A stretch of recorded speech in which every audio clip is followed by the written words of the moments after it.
Hello, ladies. Welcome to the podcast Living in Your Feminine with me, your host, Victoria Janke. This is a safe place for you, sisters. We're going to talk about all the feminine subjects, what it means to be a woman, how you thrive as a goddess, how you be successful in business. But we're also going to talk about subjects that people don't normally talk about, like miscarriage, because we want to educate people and also that women don't feel alone anymore.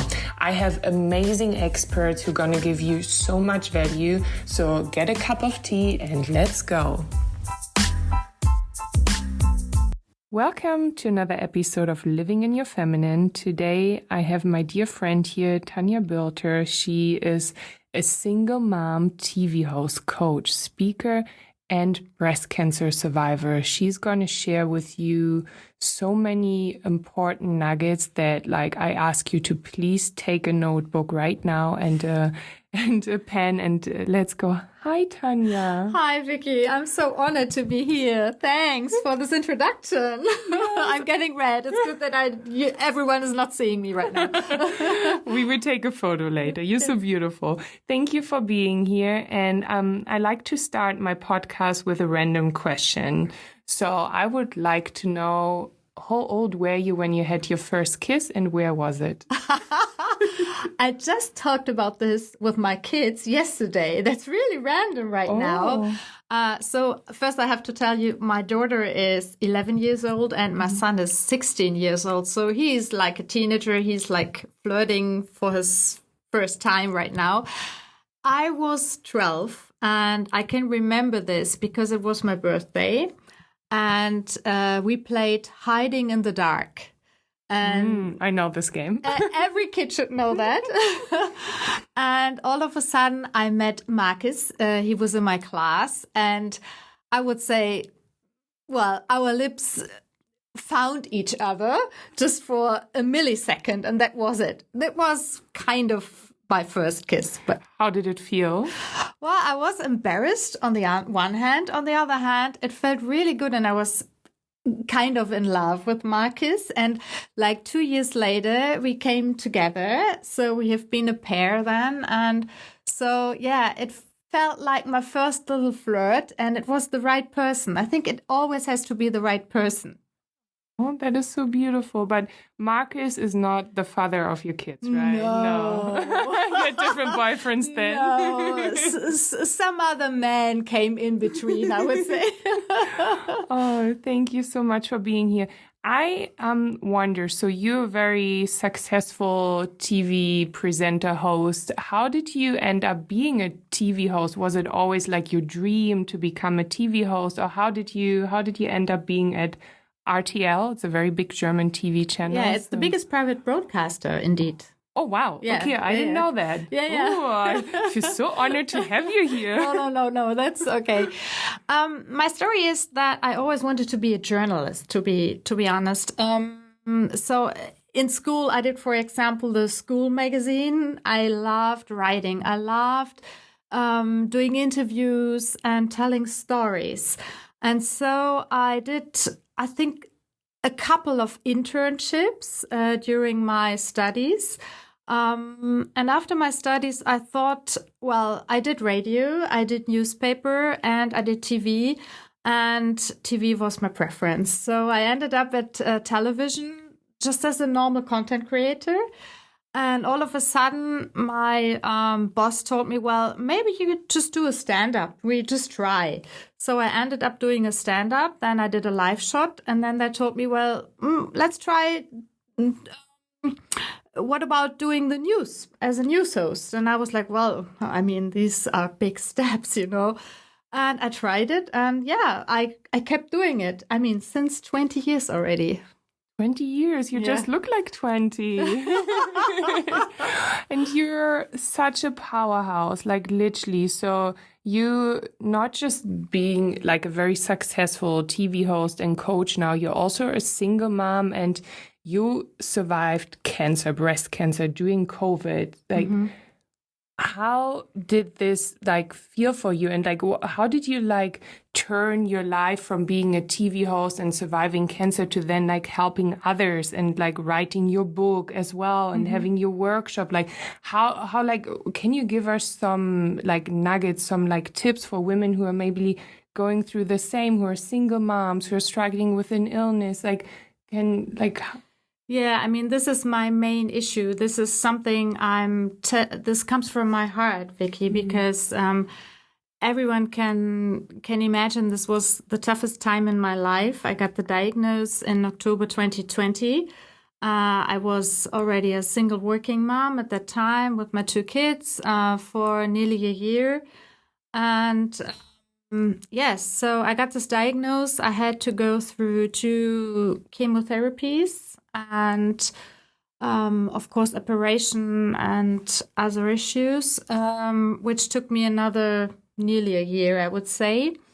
This was, of course, the toughest time in my life. But one doctor came up to me at the beginning telling me, Tanja, we can do everything for you with our medicine, but you have to work mentally. It's really, really, really important that you stay strong in your head. You have to do something for yourself. And this was like a wake-up call in my life. And I think it was the most important wake-up call because the tumor was already very big. It was very aggressive. And they told me, well, it's really dangerous right now. So of course, I had to do this, not only for myself, but for my kids. But for the first time in my life, I would say that I did research that, well, more or less kept my life. And I ended up with a positive mindset. And this is the work I do right now. How can we all learn to think positive? This is the main topic because if you stay positive, if you think positive, everything is better in your life. You are healthier. You are resistant against stress. You have good relations. So the whole life turns out to be better as it has been before. And the thing is that I learned at that time that I have a huge network with a lot of experts around me. And all these experts gave the best tips and tricks to me. And on top, I did this research. I did another coaching apprenticeship. And after that, I knew how to help myself. This is the most important thing, that not others do it for you. You have to do it yourself. And then I ended up after a year, after I fought breast cancer and everything was fine, that I got a lot of emails, a lot of messages from women asking me, how did you cope with that? I mean, how did you keep to be so strong during all that time? And so I thought, okay, maybe I should write a book about this. And that's how I did it. Yeah, I wrote a book. Wow. So this is so powerful. And there were like so many beautiful topics that I want to touch base on. And I remember when we had dinner at your place once, and you found out you have like a knot. I remember that moment actually, and I was so scared, like, because you're a dear friend of mine, right? And I wanted to be there for you. And then I can't even imagine what you must have felt in this moment and when you got the diagnosis. And it's so strong of you to live this and like be in a positive mindset. But when you're in this like moment, like the shock moment, yes, you were probably not thinking positive. Like, when did you do the shift, and like how did you start thinking positive? Do you have like methods, like breathing or something that you can share? I mean, I could talk about this for hours right now. So I can just share like 2 or 3 tips. Everyone else can do a coaching with me or go to my webinar or web shop. So first of all, you have to get rid of the past, I would say. For example, if you move to another house, if you move to another flat, would you take all the stuff that the guys before that are living before there, would you take all their stuff and do it and leave it in? I think not. Nobody would do it. So a therapy, for example, could be the first step to get rid of your past or to cope with your past, to clean your inner mental something. So there are, of course, tons of methods. There are different therapies. You can also do what we call in German Familienaufstellung. Oh, family constellation. Yes. I've been doing this in Miami. Have you done this? Yes, several times. I love it. Yes. Me too. Yeah. It's so healing because when you start healing your family traumas or your family patterns, a lot of shifts are happening in your life, but also for me, for example, so my mom, she always had narcissistic relationships and I had it too. And I started to heal that. And now I see the healing in my mom as well. So if you start healing yourself, you're starting to heal your whole family. Exactly. It has a big effect to everybody, right? Yes. And I think the knots you have in your family, they're gonna, how do you say, they disappear. Disappear, yeah. So, like your breast cancer knots, right? Yeah, yes, exactly. Yeah. So I did a lot of this family constellation, and I did therapy as well.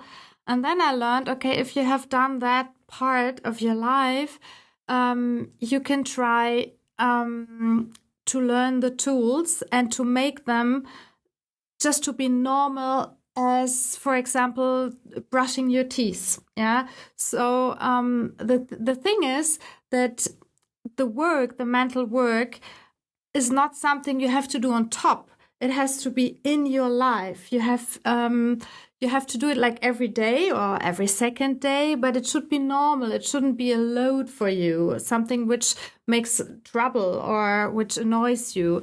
And of course, auto-suggestion is something that is really important, and it worked for me very well. So you have to do mantras like, I will survive, I will fight the cancer, and the cancer will disappear. And you have to say it to your inner self as often as you can do it. And you can even include it in your meditation, for example, which is even better. Yeah. So auto-suggestion is not only to do the mantras every day, but there are a lot of different methods to work with this tool. I love it. I had a lot of, for example, Post-its in my flat that as a reminder.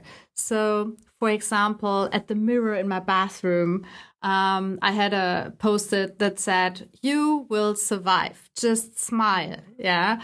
And it worked. It worked very, very well. And of course, meditation and breath work is important, because what are you doing if you are breathing? You are filling your lungs. And this is very important because it gives you power. It gives you the power to relieve stress on the one hand, and to the Sauerstoff. Oxygen. It gives you oxygen, and because sometimes we forget to breathe really deeply. So true. Yeah, and this is really important. It all has to be about awareness, because we every day we rush through our lives. And did you know what, for example, your neighbor thinks, or when did you have the last chat with your neighbor, for example?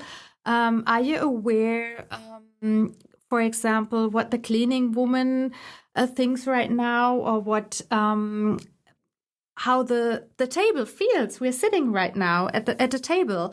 What kind of wood is it? So this is, for example, a mindful exercise, just to be aware where I am, what do I hear, who is sitting next to me, have I been thankful to all the people I dealt with in my day, during my day. And this is something to be aware of. This is very important. Wow. Okay. I need to reframe that.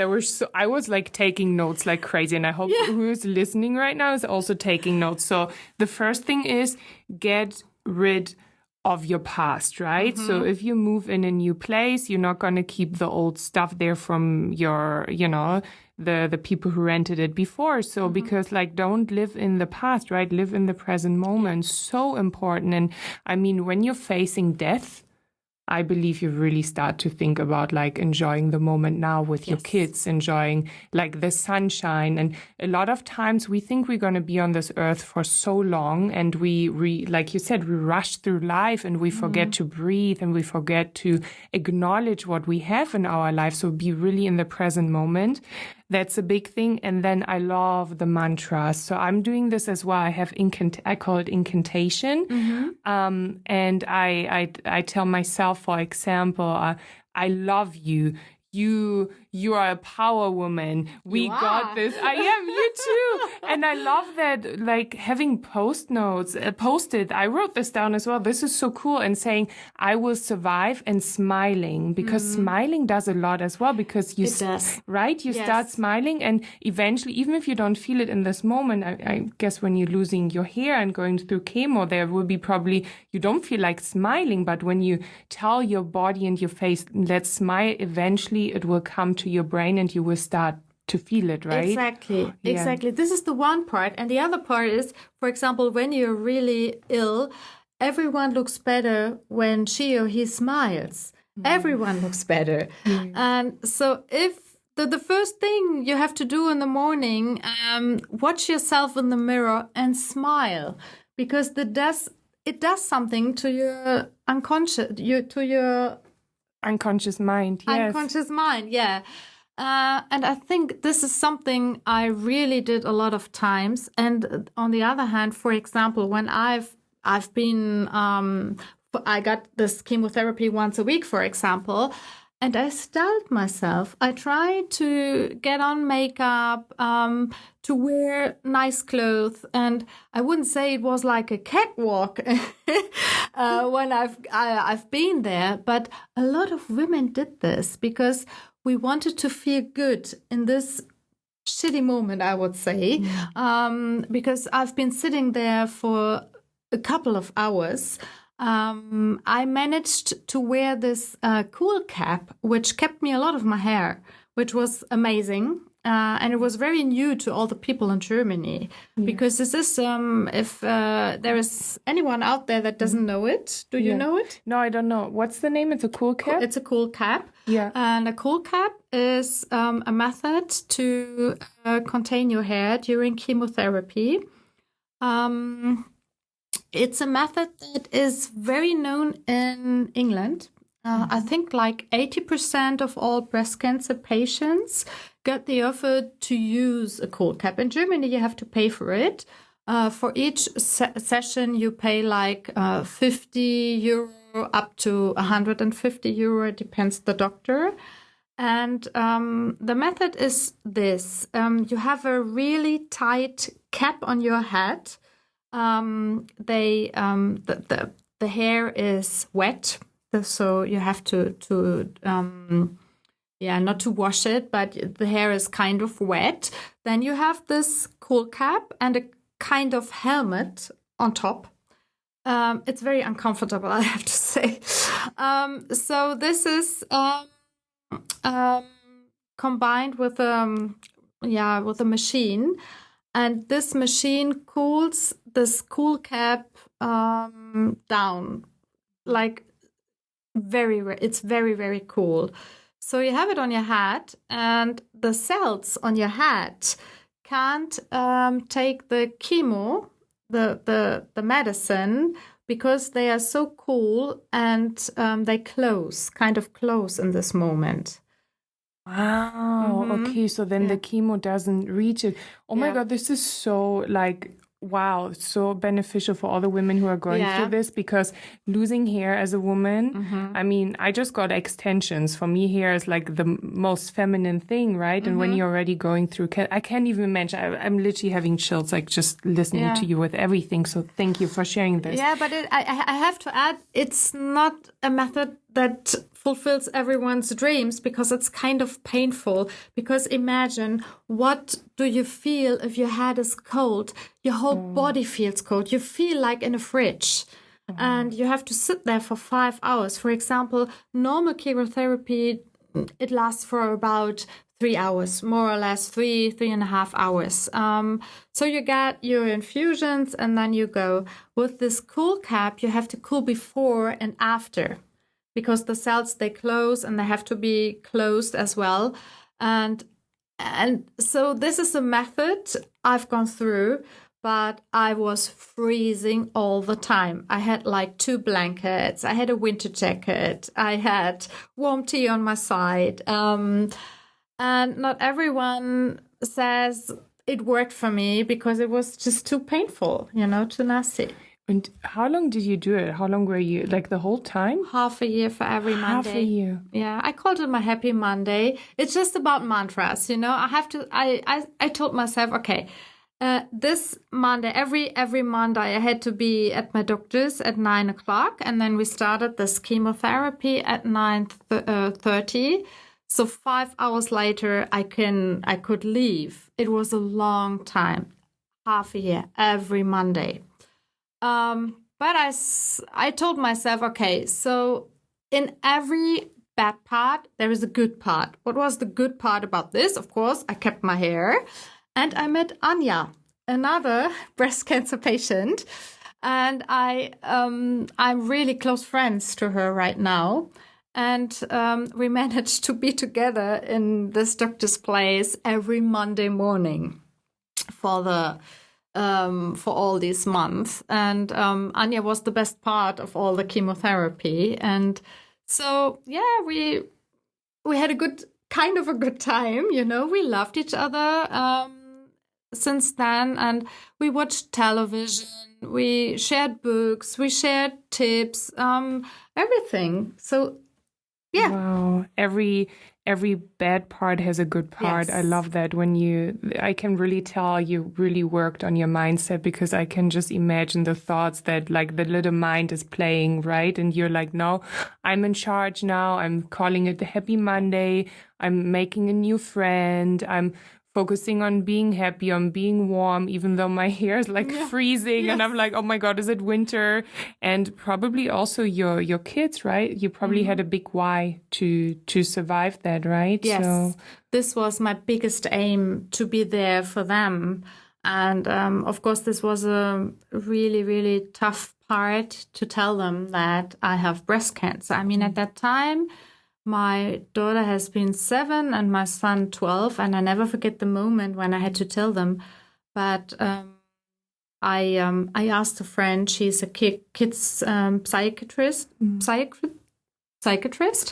and she told me that if you have a situation that is like mine, when you have to tell your kids that there is coming up a time when you can't be there for them as they are used to. And I knew I wouldn't, because I lost my power, my energy, my everything. Then her advice was to take another person they love and they are close with, and to go into nature. So I took the father of the kids. We are still friends, which was good at that time. And we went for a walk in the forest. And then I told them that I have a little knot in my breast, and so I have to go through a heart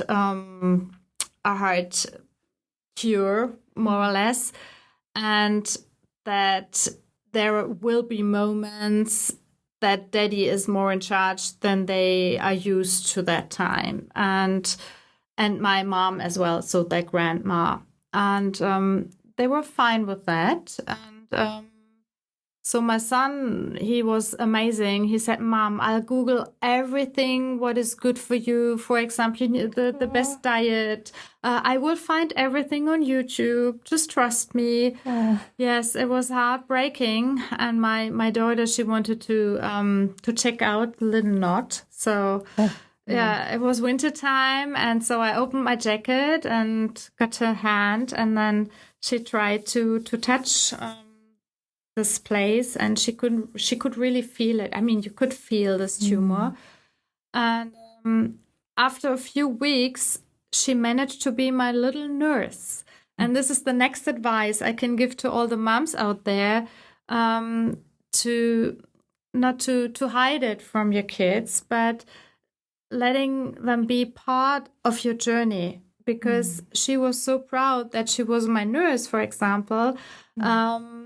She really helped me in some situations, and that gave her something. That gave her the feeling she could be there for me, and she could do something for her mom, and this is very important. Wow. And I mean, kids, we're humans, right? We feel, especially if your mom is going through something. So I think I feel if you don't tell them, they will fear, and they will feel something is going on. So beautiful. And also that you're friends with your ex-husband and that you went through this. And I know your mom helped you a lot. Yes, so she was amazing. She was the biggest help I could ever have. I mean, my daughter, after a couple of weeks, I noticed that I can't go on like this, because I tried to live as normal as I could do. I worked from home. I mean, we all had home office, but I tried to host my show. So once a week, I had to come to RTL, to the studio, and host my show.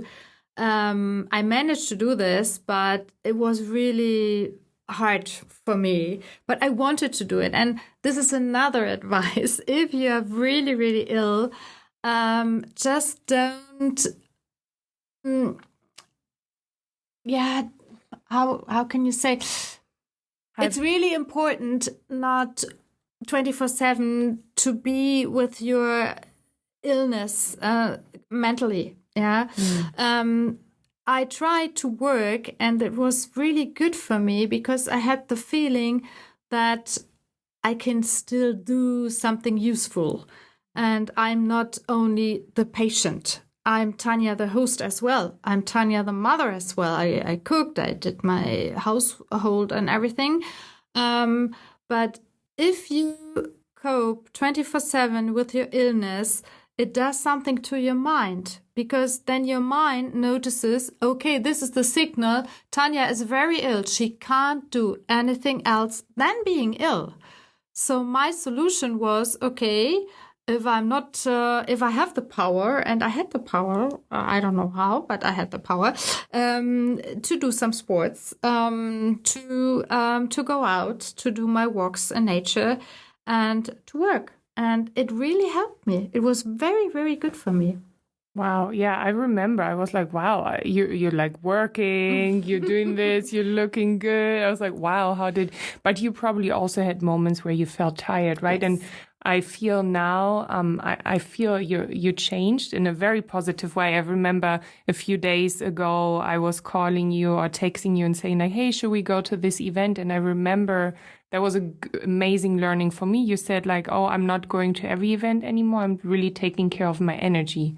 So was that part of your healing journey as well, that you realized, because we're both in the public eye, right? So we went to so many red carpet events, and you can get burned out. And I mean, having cancer and working and being a single mom and oh my God, just saying this, I already feel like, oh my God, there's so much going on. But like, when was the moment when you decided, hey, I need to take care more of myself? And now you're doing this as well, right? You really, Yeah. I mean, after I've gone through everything, it was a big change in my life. Yeah, I'm more aware of what I have and where want I be with my kids, for example. And of course, the moments I still have, and I'm so healthy, and in my energy right now gives me a lot.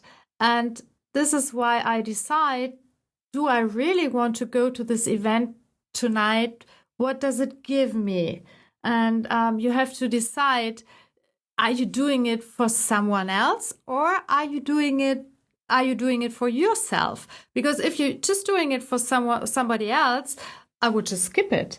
And this is the new Tanja, I would say, because I learned to say no.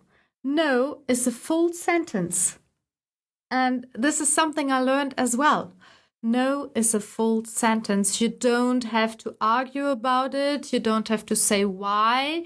If you say, I don't want to come, you don't come. So, and this is the same with, for example, unhealthy relationships or friends that only want your energy, your power, your network, whatever. You have to ask yourself, am I together with the right people on my side? And if the answer is not clear to yourself, maybe you should get rid of them. Yeah. So powerful. Really asking yourself, what does it give me? Am I doing this for someone else, or am I doing this for me? Like, am I being, in this relationship because I want to please the other person, or am I actually also feeling loved here? And am I giving the love and with the events, or getting, like in work as well, right? If like your colleagues ask you, oh, can you do this and this and this? Are you doing this to please them, or is it giving you something, right? So that is so powerful. I want to ask you, what are you excited about? What is like happening in your life that you're super excited about right now? I can tell you it's traveling. I did a tour around the world with my kids already in 2019. My biggest aim is to do it again. Right now, it's not possible because my son has his exams and everything.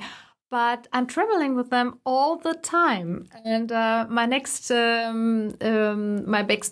big journey or holiday is in summer. We're going to Canada for 3 weeks. It's my first time to Canada. I can't believe it. And I did an amazing holiday in Namibia a couple of weeks ago. As you know, I told you.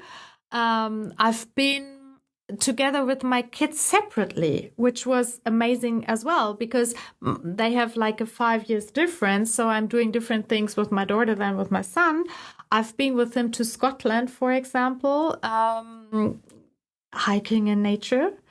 I've been with my daughter at the Baltic Sea, nothing special, but traveling gives me a lot to explore the world with the kids.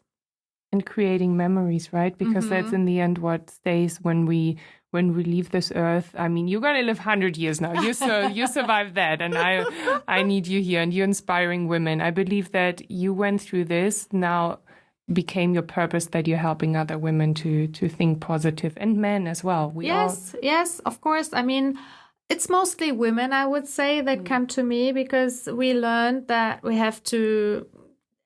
are only in our power. We have to be in our power, to be powerful to our surrounding, to our kids, to our friends, to our families. That's very important. And I think men are, sometimes they think different, more in business-wise. Yes. Different species, right? Yes. We love them, but yes, of course. But we do hate them sometimes too, so that's okay. I love that. I love what you said about being in your own power so you can give the power to others. And I feel this is so important, especially for us women. And when we are in our own feminine power, then we're giving it to other women as well. And together we create this community, and we teach our children the right values, especially with what is going on in the world. It's even more important that we women step into our power and do a big change and affecting others. So, oh my God, I thank you so much. I could talk with you for hours. Yes, we will do it privately afterwards. Yes, we have dinner now. And I just to sum it up, it was so wonderful. And for everyone who listened, I feel there's so much value in this. And I'm so grateful that we are friends and that you survived that and that you came out. You're glowing. I feel like this changed you in a beautiful way, in a feminine way, where you're happy and glowing and helping others. So thank you so much. Is there anything else you want to tell the listeners where can they find you. I will, of course, link everything, but maybe something you want to share. Yeah, so everyone can find me on Instagram, of course, and there is a personal email on my website as well. And if you need help, just an ear or a coaching or whatever, you can always write me and I'll be there for you. For example, when the media did an article about my breast cancer, I had like 2,000 emails the next day, and I really reply to everybody. So this is my aim. I know. But it's important to change all the work I've done and to give it to all the women and all the people out there. So, I'm very pleased. And this is something that gives me a lot. And this is the last word, because I love my job as a TV host and it's great. And I'll do it for another year and for a couple of years in future, hopefully. But the work with people gives me an inner freedom, and it's such a peaceful and great work. And maybe this is something I had to go through the cancer to explore all this, and to sum it up in my workshop and my webinar, so that I can really empower people out there. And I'm very grateful for this. And thank you for the opportunity to be part of your podcast. Thank you for being here, and thank you for being such a light in the world. We need you, and I'm so grateful. Thank you. If you like this episode, please rate, subscribe, and share with other women. Let's create a community of women living in their feminine and supporting each other. If you want to stay connected with me, you can come and follow me on my personal account at victoria.janke. Until then, I see you next Thursday. Be thriving, goddess, and live in your feminine.